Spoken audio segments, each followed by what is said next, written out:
is not proceeding south, Yep. I advise to turn in the winding hole provided near the tunnel mouth and to reverse onto the visitor moorings. Yep. Now, do we need to prepare for the tunnel? Sorry? We need to prepare for the tunnel, like Yes. all lights on and all that sort of stuff. Yeah. Do we do that? All the curtains open, all the lights on. Please.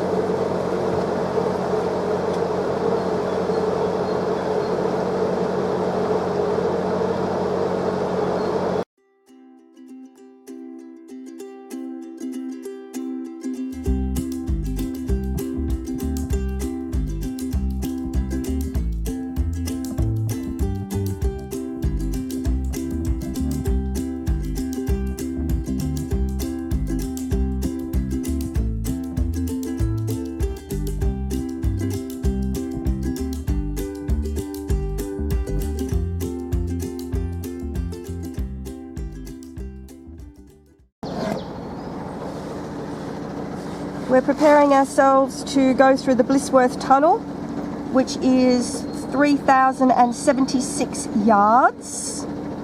It's one of the longer tunnels on the networks. So enjoy the black.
Give you some information about the Blissworth Tunnel.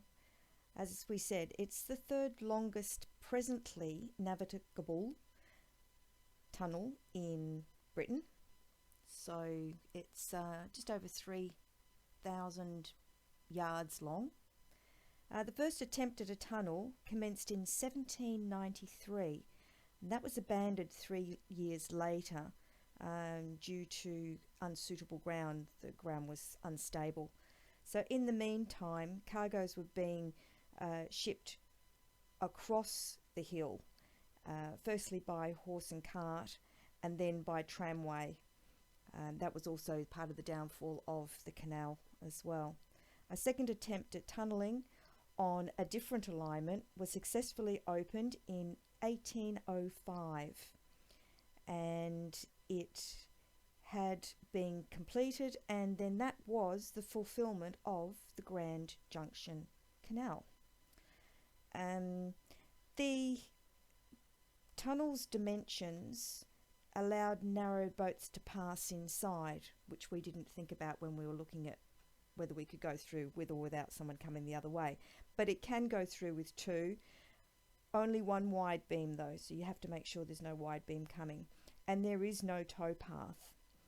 The towpath would have taken up too much extra space, so the boats had to either pole their way through, the same as what they do for the Oxford punts or the boats in Venice, but that was pretty awkward because poles were getting caught, that sort of thing. So they brought in the more traditional art of legging through, and unfortunately there were a lot of fatalities doing that, people falling off the side, getting squashed between boats, that sort of thing, not good.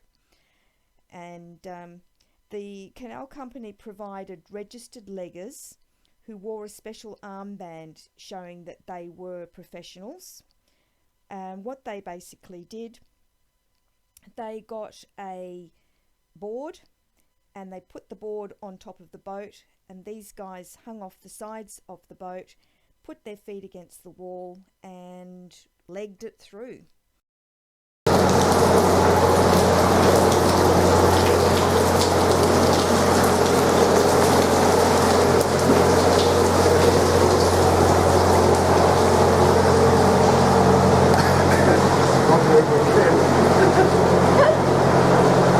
Sorry about the bouncing about.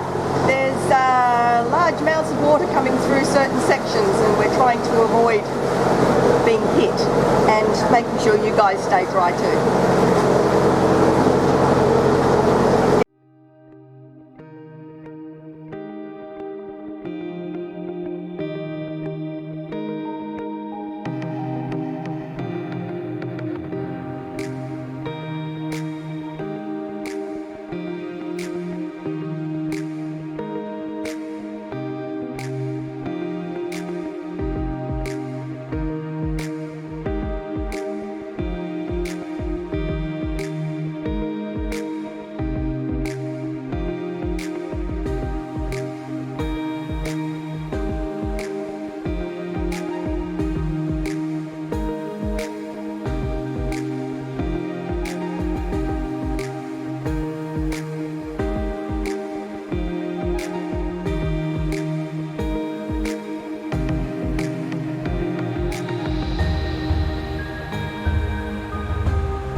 sunlight. Okay, we're just going to pull over to the side. Spectators.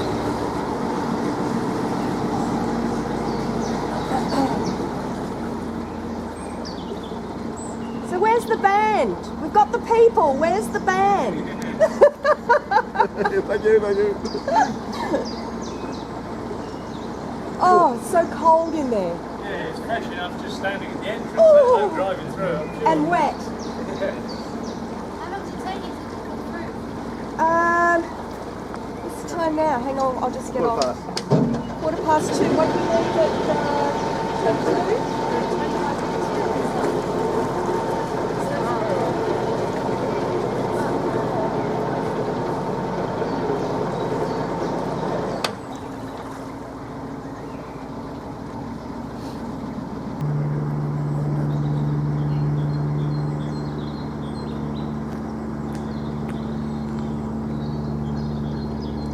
Okay, so we've got the winding hole off to our right hand side.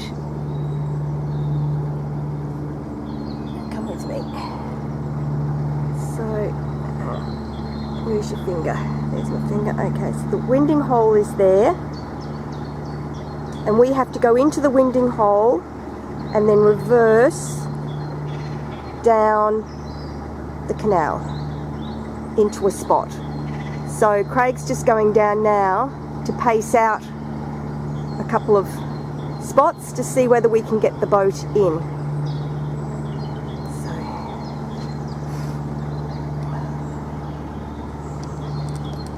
Hello. Just checking out to make sure we can actually fit into one of the holes. Oh, okay. That was just back there? Just before the rocks, yeah. Brilliant.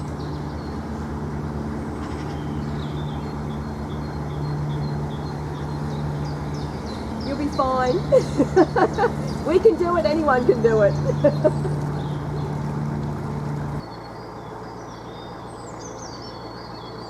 It's fine. Yep. Yep. Then I can put the kettle on? Yep, definitely.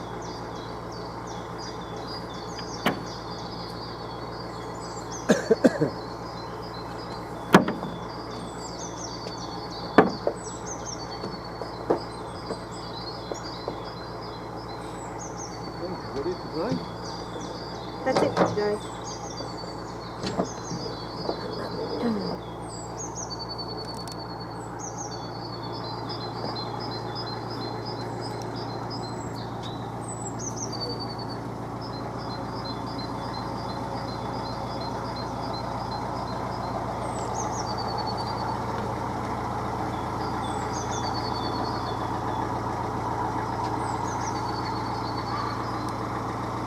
25 to 3, and we have actually stopped for the afternoon. We got through the tunnel. We have not yet done the winding hole. We will do that in the morning or tomorrow when we turn around and go back through the tunnel. So we're going to close up and we will take you into Stoke Bruerne. We're going to go and have a little bit of a look in there and maybe even grab some dinner. And yeah, see how we go. So, beautiful afternoon for a walk, so come along with us.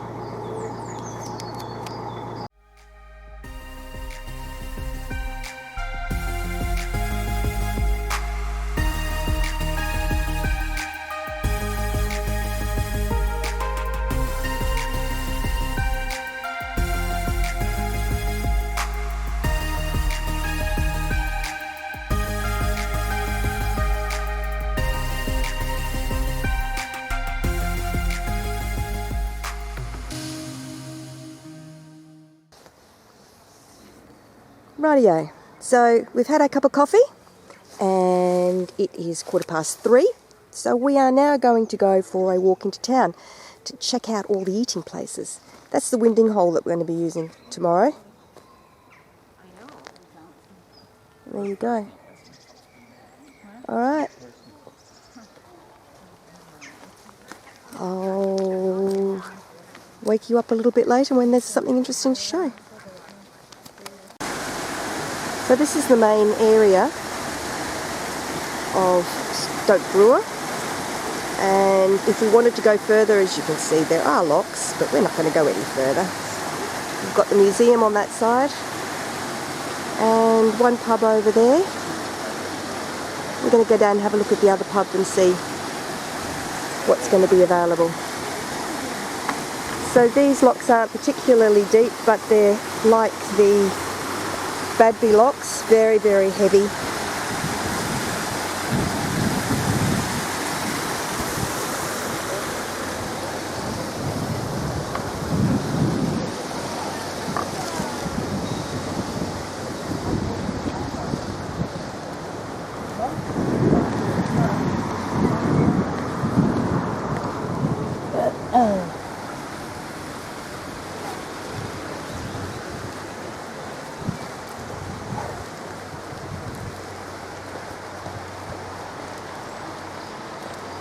Sorry about wobbly cam.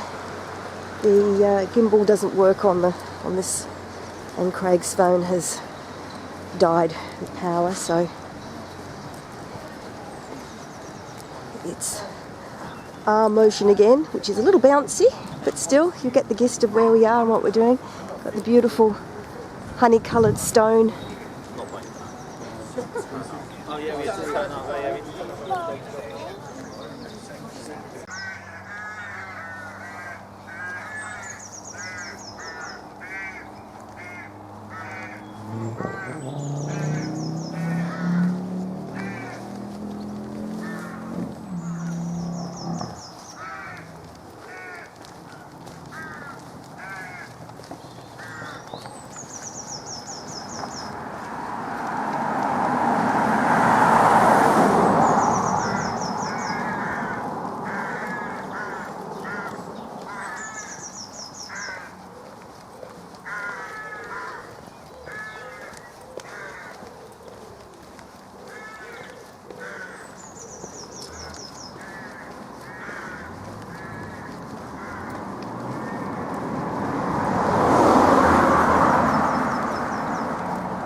No? Yes? No, that's all right. No.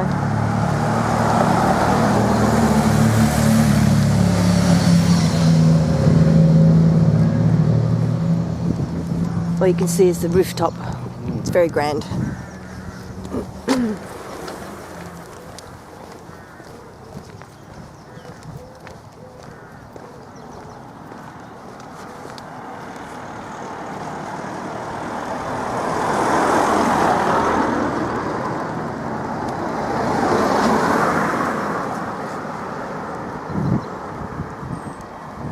Old schoolhouse.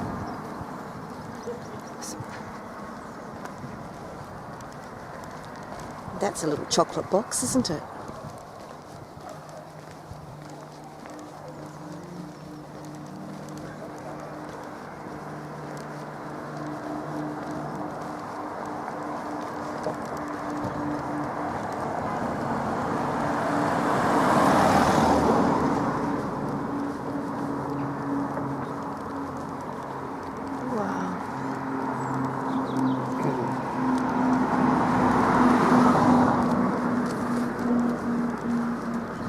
Hi.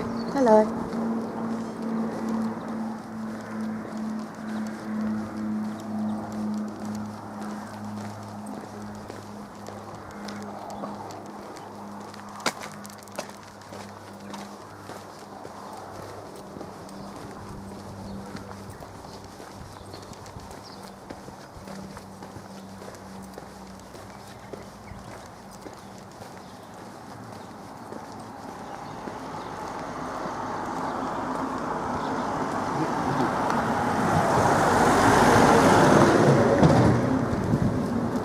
So this is where we're going to have dinner tonight.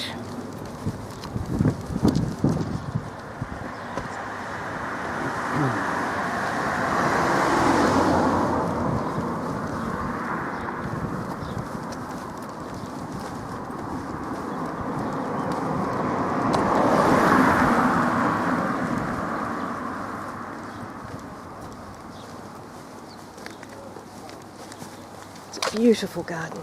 Absolutely beautiful garden. And look at that building. And the tulip tree. I think that's what you call it.